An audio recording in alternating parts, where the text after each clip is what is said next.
ମନୋବିଜ୍ଞାନ ଅନୁଯାୟୀ ଯେଉଁ ପୁରୁଷ କୌଣସି ମୋଟି ମହିଳାଙ୍କ ସହିତ ଶାରୀରିକ ସମ୍ପର୍କ ବନାଇଥାଏ ତେବେ ସେହି ପୁରୁଷର ଗୁପ୍ତାଙ୍ଗ ଜଲ୍ଦି ଶକ୍ତ ହୋଇଯାଇଥାଏ। ମନୋବିଜ୍ଞାନ ଅନୁଯାୟୀ ଅଧିକାଂଶ ମହିଳା ନିଜ ପୁରୁଷ ସାଥୀ ସହିତ ଶାରୀରିକ ସମ୍ପର୍କ ବନାଇବା ସମୟରେ କୌଣସି ଅନ୍ୟ ବ୍ୟକ୍ତିଙ୍କ ବିଷୟରେ କଳ୍ପନା କରିଥାନ୍ତି। ମନୋବିଜ୍ଞାନ ଅନୁଯାୟୀ ସ୍ତ୍ରୀକୁ ପିଇବା ପୂର୍ବରୁ କ୍ଷୀରରେ ଏହି ତିନୋଟି ଜିନିଷ ମିଶାଇ ପିଇ ଦିଅନ୍ତୁ। ତାହା ହେଉଛି ପ୍ରଥମତଃ 1 ଗ୍ଲାସ ଉଷୁମ କ୍ଷୀର ନିଅନ୍ତୁ, ସେଥିରେ 1 ଚାମଚ ଦେଶୀ ମହୁ, 4ଟି ପେଷା ଯାଇଥିବା କାଜୁ ବାଦାମ ଓ ଗୋଟିଏ ପାଚିଲା କଦଳୀର ଅଧାକୁ ଖଣ୍ଡ ଖଣ୍ଡ କରି ସେଥିରେ ମିଶାଇ ଦିଅନ୍ତୁ। ଏହି ମିଶ୍ରଣକୁ 15 ମିନିଟ୍ ପର୍ଯ୍ୟନ୍ତ ରଖିଦିଅନ୍ତୁ।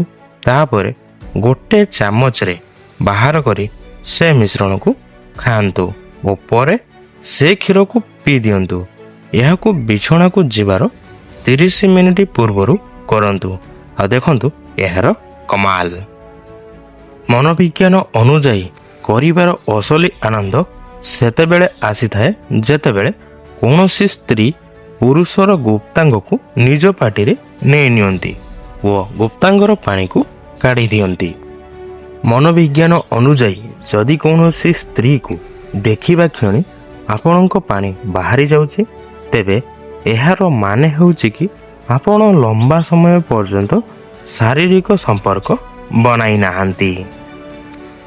ମନୋବିଜ୍ଞାନ ଅନୁଯାୟୀ ସେକ୍ସ କରିସାରିଥିବା ମହିଳାର ସବୁଠାରୁ ବଡ଼ ପରିଚୟ ଏହା ହୋଇଥାଏ କି ତାଙ୍କ ପିଚା ସାମାନ୍ୟ ଠାରୁ ଅଧିକ ବାହାରି ପଡ଼ିଥାଏ। सभी दोस्तों को मेरा नमस्कार। मुझे उम्मीद है कि आपको मेरा वीडियो बहुत पसंद आएगा। अगर पसंद आए तो कृपया गिफ्ट या थैंक्स के माध्यम से कुछ भेजें। मेरा आपसे एक अनुरोध है, 93% लोग वीडियो देख रहे हैं लेकिन सब्सक्राइब नहीं कर रहे हैं। कृपया सब्सक्राइब करें और वीडियो को लाइक करें। मैं आपका हमेशा आभारी रहूंगा। ମନୋବିଜ୍ଞାନ ଅନୁଯାୟୀ ଯଦି କେହି ଆପଣଙ୍କ ସହିତ ରହିବାକୁ ଚାହୁଁନାହାନ୍ତି ତେବେ ତାଙ୍କୁ ମୁକ୍ତ କରି ଦିଅନ୍ତୁ, କାରଣ ଅଟକାଇ ରଖାଯାଇଥିବା ସମ୍ପର୍କରେ ଶାନ୍ତି ମିଳିଥାଏ।